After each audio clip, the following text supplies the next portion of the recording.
Hey guys, GHAZZY TV here with another YouTube video in Path of Exile. Today we're going to talk about the 3.12 Heist League. I was supposed to upload a video of me with a live reaction of the announcement, which basically went from oh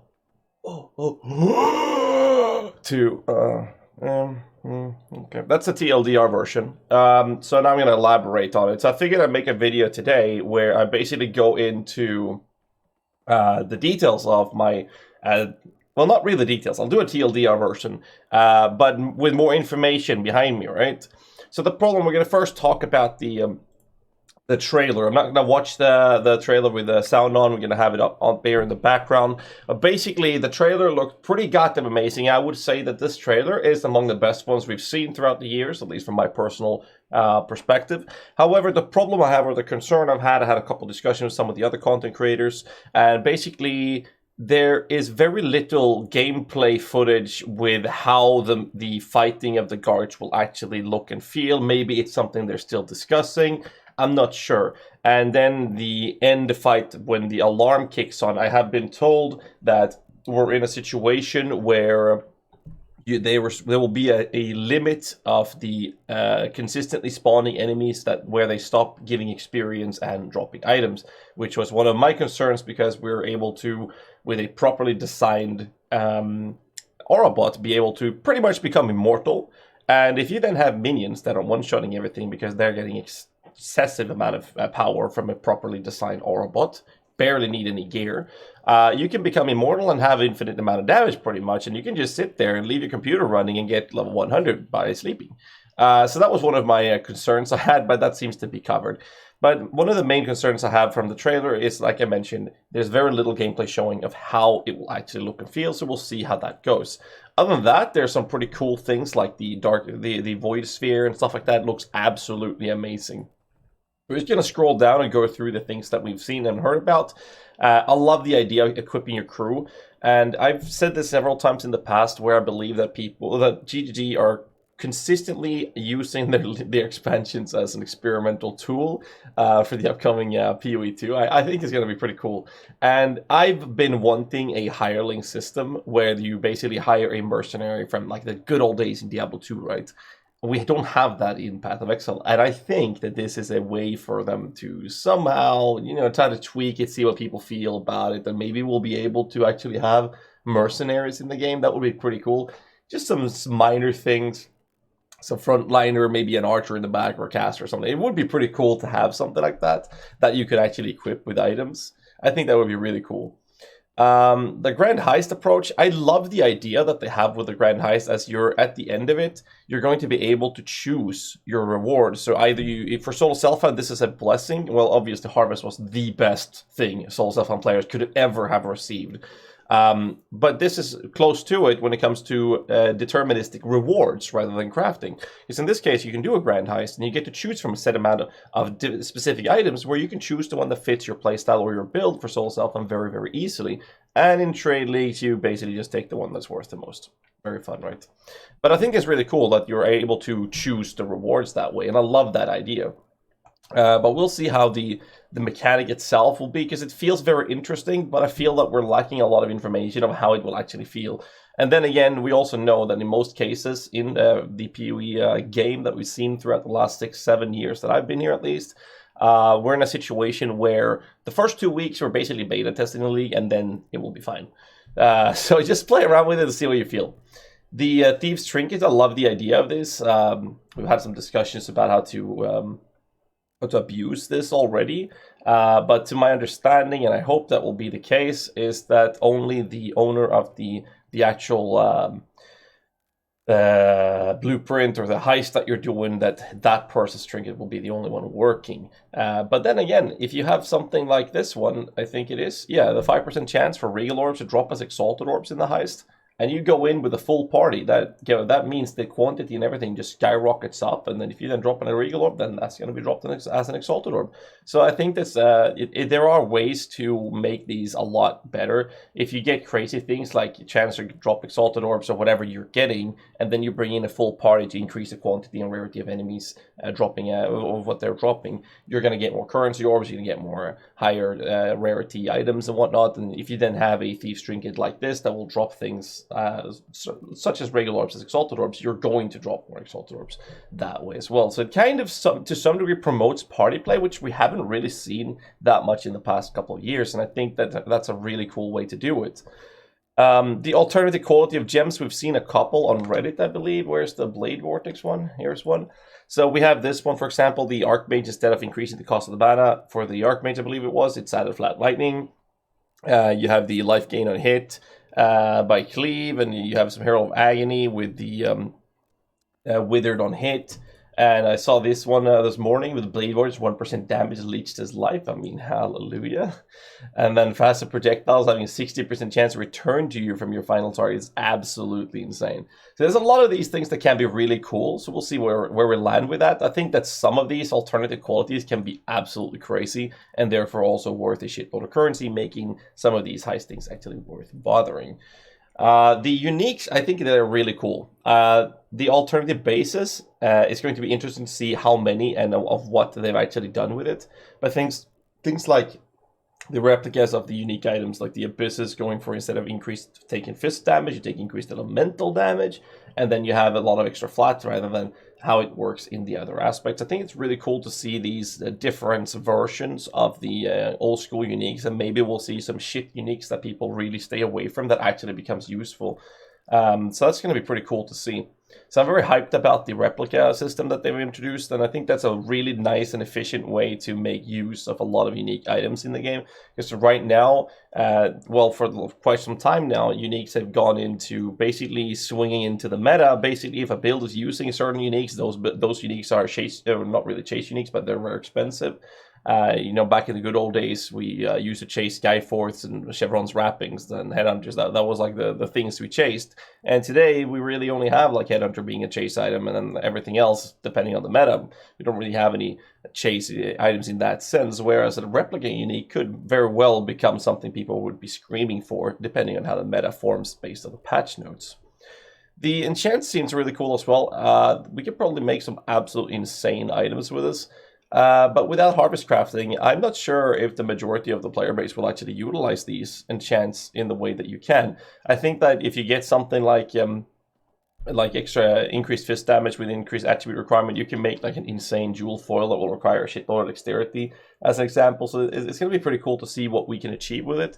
The problem I have with it is that I feel that this is more towards the people that have been very experienced with crafting before harvest, or the people that have taken harvest to heart and actually bothered learning the other crafting aspects that were used before harvest. I have plenty of crafting videos, it's all linked in the descriptions, that I would definitely recommend looking into, so that you can learn how to craft without harvest. And once you've learned those things, once you get an enchant like this, that can be extremely profitable.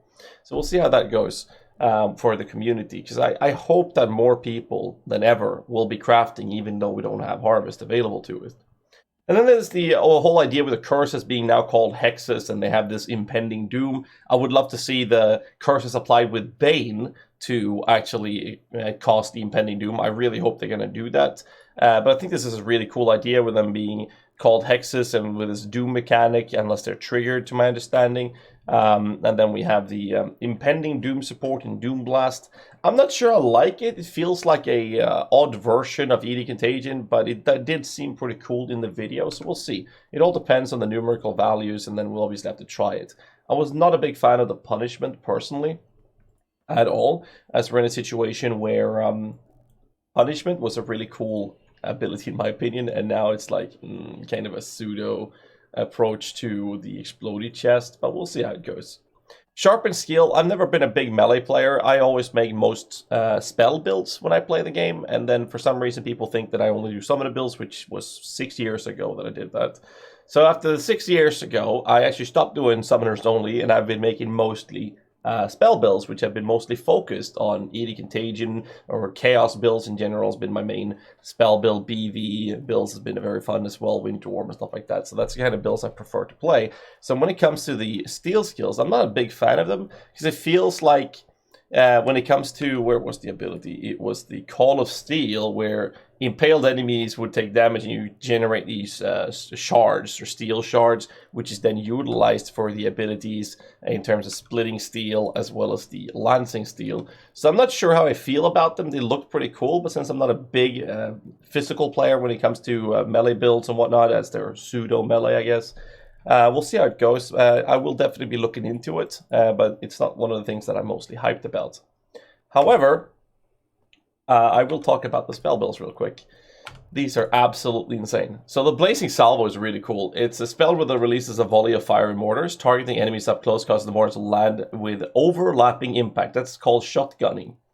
And that means the more projectiles you shoot, the more shotguns, the more hits you do on the same target. So I think this could be absolutely insane to play with. So this is something I'm very, very hyped about. I might actually even league start with Blazing Salvo because I think it looks absolutely crazy. The Void Sphere got me into a point where I was super hyped till I saw that it has a charge with a pretty decent long cooldown, which you can support with Second Wind, and that basically turns it into forcing you to use it as a 3 or 4 link, to be honest. The problem with this is the cooldown, and this is kind of ability that pretty much any ARPG in the world has, or people want to have that in an ARPG. The problem with Void Sphere, in my opinion, is that it will take up a couple of sockets in your gear, and it will only be used in certain situations. And these situations would be then theoretically be optimally used in situations where there's a large room with a lot of enemies, and you consume corpses, right? That's one of the perks with it, and then sucking them up in doing damage. But then again, if you do a normal Path of Exile build, if you will, if you want to call any build normal, you're in a situation where your build will be clearing things very easily. That's the whole idea of clearing things. Builds in Path of Exile clear things rather fine. Making Void Sphere kind of meh. I don't see any build that I would bother using Void Sphere. I really don't see that being a good choice to use, because you can't use it as a clear setup and then have a single target ability. Because if your build requires one set for single target and one set for clearing, you usually want to have an ability that you can clear with consistently, not wait for a cooldown to be able to clear it. So I'm not sure how well Void Sphere will feel. It might be a better hardcore kind of feature, or for like really hard private leagues or stuff like that, as it does clear corpses and it sucks them in. So I guess it has a small room for it. I'm not sure how I feel about it, but do let me know in the comments below what you guys feel about Void Sphere. I was super hyped about it, and I was so disappointed when I saw the cooldown. So I just hope we're going to get like something like Frozen Orb or something like that as well. But then again, we have the Winter Orb equivalent, I guess. Flame Wall is rather interesting though. Flame Wall is a wall of fire that deals burning damage to everything in its area, and when you or your allies fire projectiles through the wall, they will deal added fire damage and apply some of the wall's burning effect to enemies. Now, what's really cool with Flame Wall is that I'm not sure if that extra added flat added fire damage will allow us to curse with it, or if we're able to apply other ailments with it, such as combustion. If we link that to Flame Wall, that would be insane if that works. However, it does state that it works with allies. This means that you can, as a summoner, put up a firewall, and if you have range shooting minions with projectiles, so not slave drivers, but redemption sentries, for example, solar guards, flame sentinels, frost sentinels, pretty much any projectile-based minion can then shoot through the wall and do extra fire damage and apply a burning effect, and potentially, depending on how the mechanic will work, either be able to curse or maybe combustion from the projectiles firing through the wall.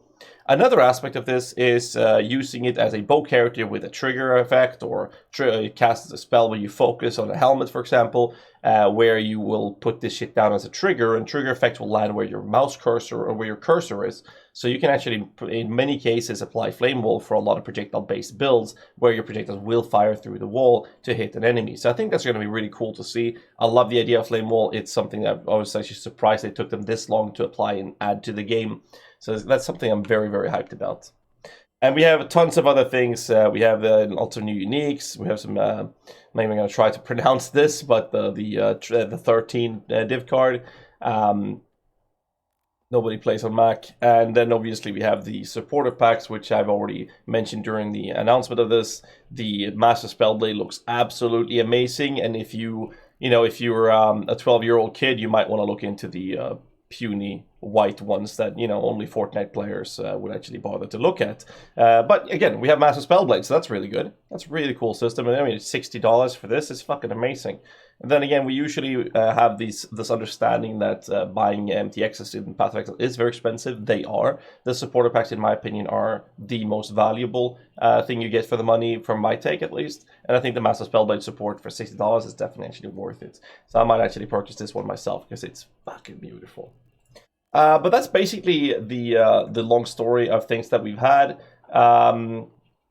And I just got confirmation from the chat that the trinket that I mentioned is tied to whoever opens the chest or makes the kill when they have the trinket. In effect, it's not tied to whoever started the heist. Okay, so that's good to know. So then if you have a group of 6 people, you have one person with a really insane trinket, that person does the killing. Maybe you have an aura bot or something, or just leeches in the background. You can actually abuse that quite well. We'll see how it goes, though, and what kind of things we'll be playing with when it comes to the end game of the Heist League.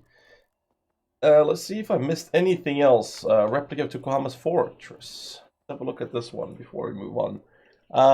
So you get Bloodbite, Mortal Conviction, that's the same. 40% increase brand damage. Okay, so it's a brand version instead of totems. And you can cast an additional brand with a lot of HP. And crit strike chance per brand. Okay, so it's basically just Tukohama's Fortress, but instead of totems, it's brand. Not sure if people will bother using it because blood magic.